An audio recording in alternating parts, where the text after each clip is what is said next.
This week, for my National Park Service visit, I'm highlighting the Pierce Mill in Rock Creek Park, an easy-to-reach location just at the southern tip of Rock Creek Park in Washington, D.C. The mill was built in 1829 to serve the milling needs of local farmers and merchants who had brought in wheat, rye, and especially corn to be ground for flour, grits, and animal feed. The mill was in operation from 1829 until 1897 when the main shaft broke. At that point, the water-powered mill, already located in the newly formed Rock Creek Park, was being surpassed by steam and then coal-powered mills. Fixing it was deemed a poor investment. While we might think of wheat as the main mill grist, the records from this mill regarding the relative amounts ground in 1870 are a good representation of grain use in America during the 19th century. It ground 40 bushels of wheat flour, 150 barrels of rye flour, and just over 4,000 bushels of corn. And that was divided between animal feed and meal and flour ground for human use.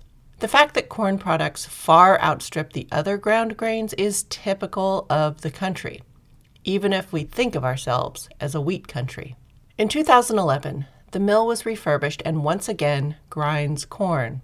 So if you want to see the grinding of America's most important grain in one of the old ways, take a trip out to the Pierce Mill at Rock Creek Park in the nation's capital.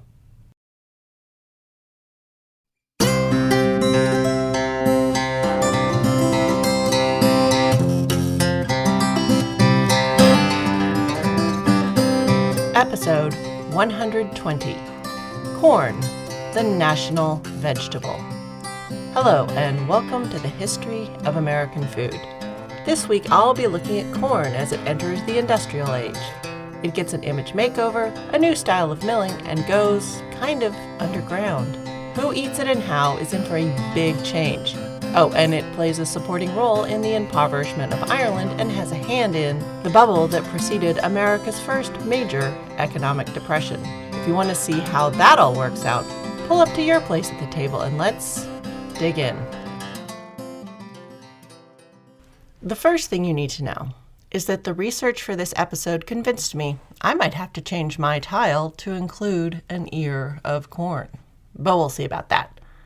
The other first thing you need to know is that several years ago, the term cracker, as a personal descriptor and implied insult, was explained as referring to the type of person who is a whip cracker on a plantation in the antebellum South of the United States.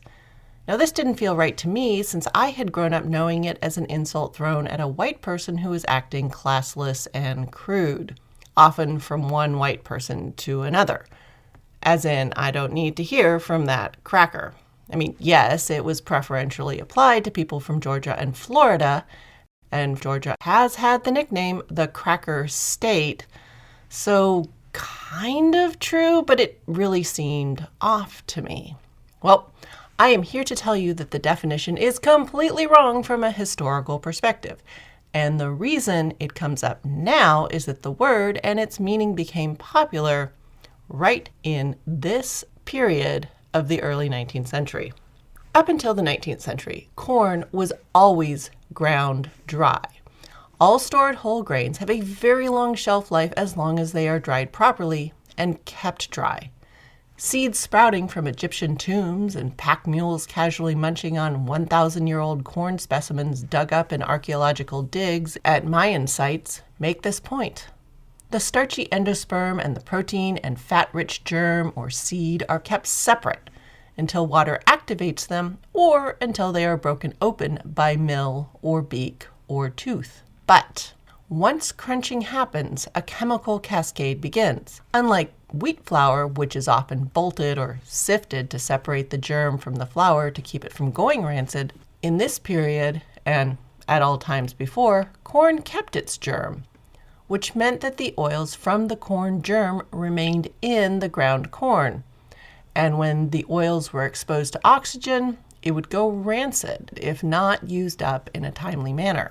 This also meant a fair number of people were eating musty or sour cornmeal. If you were pretty well off, you could avoid rancid cornmeal and corn flour in a number of different ways.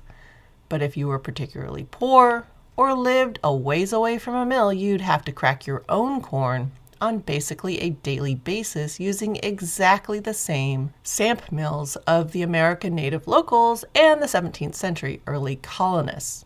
That is, a hollowed-out tree stump mortar with a wood pestle springing and swinging from an overhanging tree branch. And I talked about these all the way back in episode 7. But down in the state of Georgia and Spanish Florida, these samp mills were known as hominy blocks, and the person who had to daily crack their own corn instead of having it milled for them was known, derogatorily, as a cracker.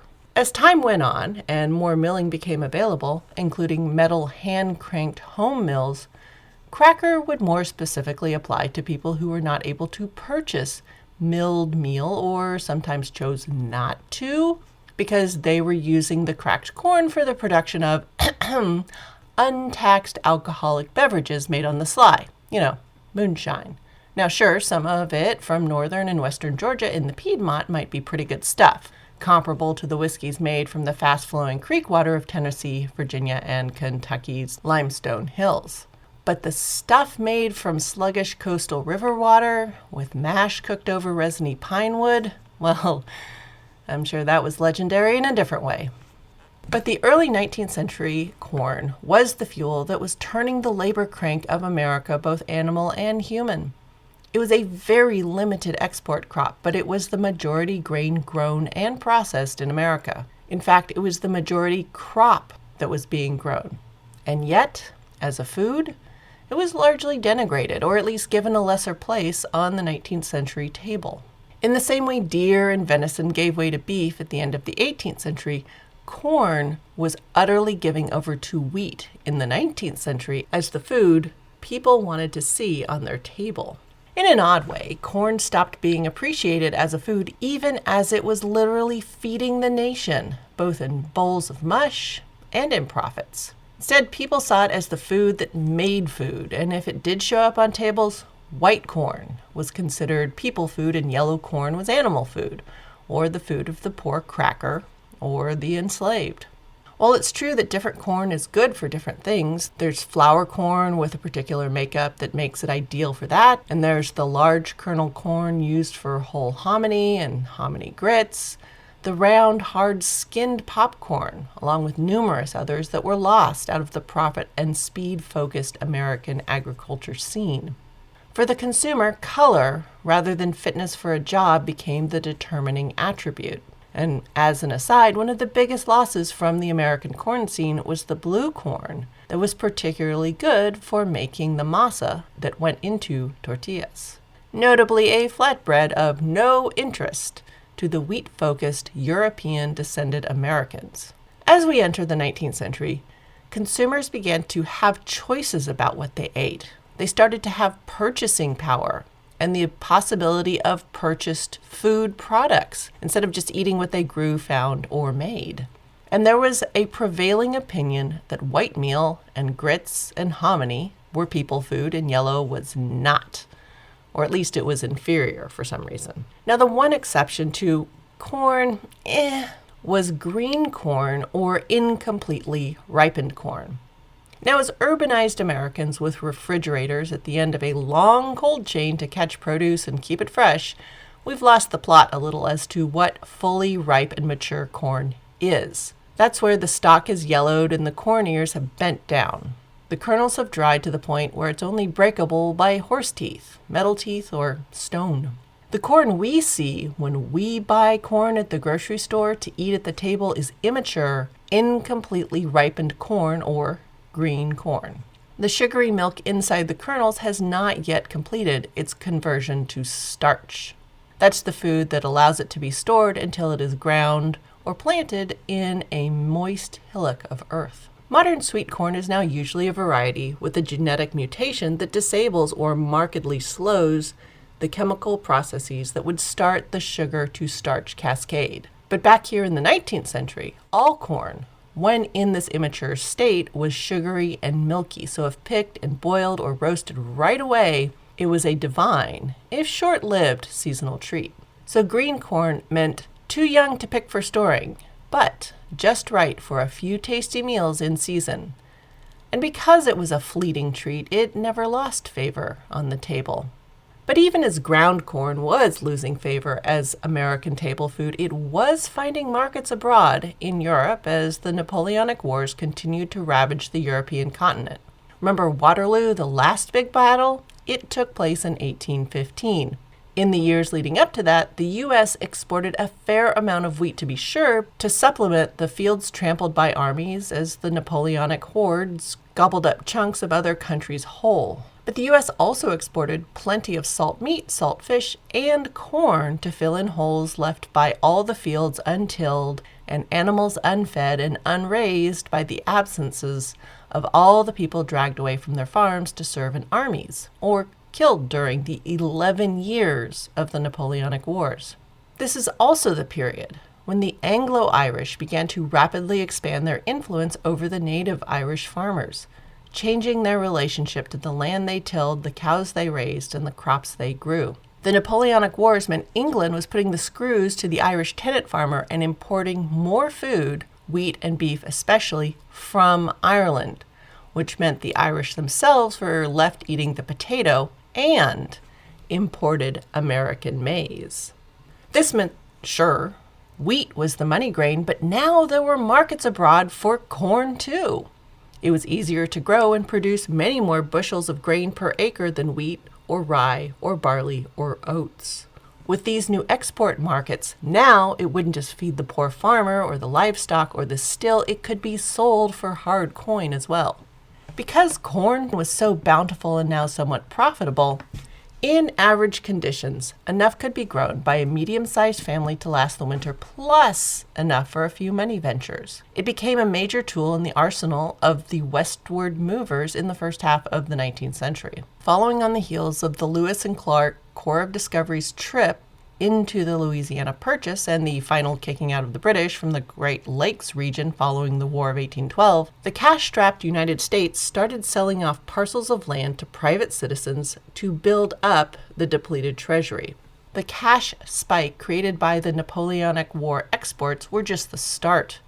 The completion of the Erie Canal in 1825 proved that there was ever more money to be made from pushing out west, plowing large fields in the flat lands far from population centers near the coast, and then shipping the produce back. The Baltimore and Ohio Railroad, following on in 1830, only reinforced this view. Financiers, domestically and in Europe, began to feel that for investment purposes, America was a no-lose proposition. More canals were planned. The Erie Canal was set to be expanded, and millions of dollars were poured into railroads crisscrossing the old New England colonies and then further out west. The Mitten of Michigan planned not just a canal across the wrist, but up to 3 railroads as well to cut down on the time of sailing all the way around the whole mitten, or pulling carts across questionable roads at ox pace. In fact, the idea that one could travel out to a new plot of land, cut seams in the prairie sod, and raise a crop of corn to make it to the next year felt so true that the U.S. government was able to sell 50,000 square miles of territory in just 24 months during 1835 and 1836 to a combination of hopeful farmers and, as always, speculators who then resold the often questionably obtained land for tidy profits. See, Ticketmaster didn't come up with anything original. At approximately 160-acre lots at a time, or 4 plots per square mile, approximately 100,000 new farms were formed in just 2 years. That meant the almost instantaneous formation of towns on unplowed, barely charted land that had been serving as hunting and foraging landscapes for tribes and wildlife for centuries to millennia. But in just 2 years, there were now somewhere around 50 to 100 new towns just spontaneously formed, and it really fired the anything is possible idea for many Americans, new and otherwise. While the 72,000 square miles were only a drop in the bucket of the 160 million square miles that would ultimately go under the hammer during the Homestead Acts after the Civil War, this was a fundamental change to the shape and size of farming country. As you might imagine, the assertion that something, here an investment in American growth, is a sure bet and can never go down, it's going to cause problems. and it did rather quickly. The rapid expansion of new farms, new canals, new railroads based on earlier prosperity with no market examination caused people to invest far more than they should have and many could have, and caused states and towns to take on far more debt than they should have. Corn and cotton futures, along with bonds on canals and railroads, collapsed, causing all manner of investors to lose their shirts, their farms, and in a few cases, large fortunes. States defaulted on loans, and some, Florida and Mississippi, repudiated them entirely. This irrational exuberance about the limitless expansion of America was at the root of America's first Great Depression, and it lasted from 1837 into the mid-1840s. And the rapid expansion of corn-based farms in American hinterlands and the bets people were making on them at home and abroad were all part of it as well. Up through the early 1800s, the conventional wisdom was that if trees wouldn't grow on a patch of land, then surely corn never would. And this was true in the Northeast, where the earliest farming ventures had been tried. So as farmers spread out into Virginia, the Carolinas, and the new Kentucky, the practice was to clear out trees, haul stumps, build log cabins, and farm in man-made, family-made clearings in the woods. The women and children were a big part of the clearing labor. But as people traveled out of the granite-strewn Northeast and hauled carts through the Cumberland Gap, the prairies that resembled thick-grown wheat fields in their plant density made some people question this trees-to-corn wisdom. Plenty of people skipped right over what many called the grassed American desert to set up in the disputed Oregon Territory or to try their luck in Spanish California. But some others, hungry to own land, any land, were willing to try their luck in the sea of prairie sod. So by the time Jethro Wood introduced the idea of interchangeable parts to manufactured plows in 1817, followed by the John Deere Moline plow, specifically engineered to cut through prairie sod in 1837, there was a market for such devices. The idea of breaking untreed land to grow crops was odd in the new expanding America, but there were plenty of people ready to invest sweat, money, and time in the venture, especially if the venture came with land that had river frontage where crops could be shipped to New Orleans for hard cash. Later on, when I get to railroads, I'll introduce you to the NFTs of the 19th century, and they have their roots in this and the following waves of overland expansion. But for now, it's important to note that people were traveling out to their new land in winter so they could be ready to plant the first corn crop and get their corn and cabin rights settled. For along with the apple orchard, a corn crop was a way to show that land had been claimed and, most importantly, improved, and thus ownership rights established. With the expansion of farms and corn crops and farmers and markets, the way corn was used also expanded. The earliest colonists in North America had attempted to use the sweet juice found in green corn stalks to make beer, while trying to figure out how to grow barley and wheat. That had been a bad idea. But here in the 19th century, immigrants from Prussia and the emerging German states were bringing the technology of ensilage, or better known as silage, to America. This turned out to be a good idea, even a great one. It's still in use today. Mentions of the practice of fermenting green summer fodder in airless spaces have been found in Roman manuscripts. The practice has appeared here and there wherever a farming society collects fodder.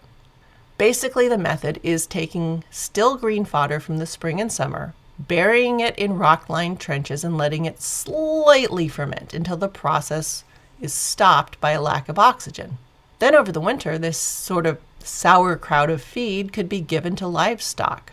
I mentioned sauerkraut especially since the practice was widely practiced in Prussia and other Central European states with shorter growing seasons and longer winters. While different hays and legumes were used in Europe, green and partly dried corn stalks turned out to be excellent silage on American farms. And by the by, any time You drive by hay fields, and there are those big rolls of hay wrapped in plastic. That is modern silage manufacture. Now, fully dried corn stalks and leaves found their way into all sorts of second lives on farms. The stalks stacked around cabins worked as insulation, becoming ever more effective as they were covered with snow and kept the wind out. Scarecrows were built of last year's stalks and stuffed with last year's shucked corn husks. The leaves or blades could be cut and fed to stock, either as cured leaves or as part of the silage. The corn husks pulled off the dried corn served as wrappers for any manner of things, including sausages, and the thinnest, innermost layer of the husk could be used as wrappers for that newfangled vice, rolled up shredded tobacco, cigarettes. The cobs, once the corn had been scraped or twisted off, had 1,001 uses, from fire starter, back scratcher, for humans, pigs, and cows, lantern wick, fur comb to treat skins brought in by trappers, corks for fishing lines, corks for jugs, and of course, for the purists who weren't into this newfangled cigarette thing, they could become corn cob pipes. As corn crops were grown everywhere, the Native American technology of the corn crib was adapted to European building fashions. So these cribs, built up on stilts with wide roofs and gaped slats and away from other structures, were built to finish drying and to store the hard corn for later use. Husking corn, or taking off the cover prior to storing, quickly became a popular community event. The husking bee was a natural pair with the apple peeling bees that were essential for the putting up of dried apples. Shucking races and work songs were often greased by the presence of a jug or so of last year's corn squeezins, made into corn liquor. Wheat was the cash crop for some farms, but for many others, the corn was fed to the moneymakers, hogs and cattle. Before the railroad, in those war days, 1812 here and in Napoleonic ravaged Europe across the Atlantic, transporting wheat as a grain overland from places like inland Lancaster, Pennsylvania, was profitable. But cheaper corn from Cumberland in the Allegheny Range was not. However, corn-fed hogs and barrels of early butter from silage-fed cows was. Corn truly was the food that made food. And corn was also the food that was fed to labor to make money.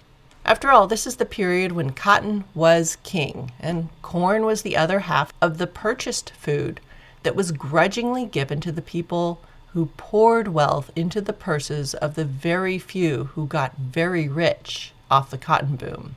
Pork was the first half, and it was mostly grown on the plantations where it was eaten because pigs serve a lot of useful functions even when they're alive. But corn was often purchased in. Once the cotton gin was adapted to American short staple cotton by Eli Whitney, there was no time to grow corn.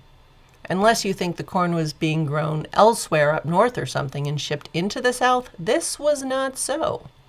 Only a fraction of the land was actually dedicated to cotton. Far more was used to grow corn to feed the labor that grew, picked, and processed cotton so it could be sent to mills in England. By the 1850s, cotton, tobacco, wheat, and rice combined were only 2/3 of the value of corn grown in the U.S. And this is when 60% of the American cotton crop was being shipped to England, mostly to Manchester, to feed their thread and weaving mills. So corn was the food to grow other food and to feed labor. But there was even more corn in this period. And part of the recovery out of that 1837 crash was finding new ways to make more money out of that corn. The first big breakthrough was wet milling. As I said at the top of the episode, corn and the rest of the other grains up until now had been dry milled. There was just the grain and the grinder, nothing else. Wet grains would just smoosh, not crack so they could be ground to grits or powder for flour. But what if you wanted the grains to smoosh? What then? Well, let's talk about starch. Starch is a byproduct of grains that's been around basically since people have been milling grains. Think ancient Egypt. Wheat starch can be found on old papyrus scrolls as a fixative. And honestly, how do you think they got those pleats in those old Egyptian linen garments? Starch had wide-ranging wardrobe and cosmetic functions in Europe by the time American colonization was happening, starching those Elizabethan ruffs, as hair powder, as face powder, and so on. But strangely, not for cooking, at least not much and not yet. When starch was wanted, wheat starch was most commonly used. Initially, the grains were boiled, and then the water was strained, and then concentrated and dried. Then it was discovered that wheat left to ferment, then squeezed, yielded more starch. But the leftovers from that process were a stinky, unusable mess. But no matter. The wheat starch leftovers were just tossed in the local waterway, blending with the other odoriferous sewage. And once America had a wheat crop, the same method was used there. Until, potatoes. And making potato starch was much easier and started to eat into the purchased starch market because it was pretty easy to make potato starch at home. But then, with the wider availability of isolated chemicals at the end of the 18th century, an alkaline process for loosening starch from wheat was developed in England in 1840. Even better, the leftovers from that process could be reacidified and added back into livestock feed rather than tossed into the sewer. Yet another industrial waste product turned into a profitable item. Now, Orlando Jones's alkaline British process was patented in America in 1841, but wheat was too valuable as a grain to be disassembled for starch. But on the other hand, there was corn. There was plenty of corn. And in 1844, the first cornstarch factory using the new alkaline process was opened as part of the early Colgate Company. And it was with these alkalinized cornstarch factories that the true wider life of corn began. With a cheap abundance of cornstarch, food uses in the U.S. started to be developed. And with the germ now isolated, it started to be processed into oil-rich animal feed. The wet milling revolution was started, and corn started to disappear further into the food system. Not only was it now the food that was fed to other food, it would start to be added to food to make it other than it was. I mean, not so much now in the early 19th century, but the door had been opened. And that wasn't all. With the start of transporting corn-fed animals and their products to city centers on foot, by water, and then by train, the arrangement of the country's food system was also about to be overturned. Coming up soon are the cattle drive, the Chicago stockyards, and the whole meat processing megaplex attached to the growing American railroad. But before we can get into the interaction of ice, the railroad, and the explosion of refrigerated food of questionable provenance arriving in American urban markets, it is time to look at one of the oldest preservation methods, salt, and how it became an industry with other chemicals in early 19th century America.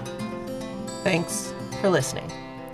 Any email questions or quibbles will continue to reach me at thehistoryofamericanfood@gmail.com. Downloading the episodes helps me know you're out there, but even better than that are your reviews.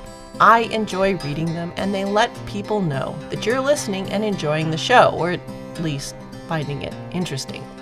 Keep your eye out. I am going to be experimenting with some recipe videos now that there are cookbooks, and the first one will deal with, you guessed it, corn.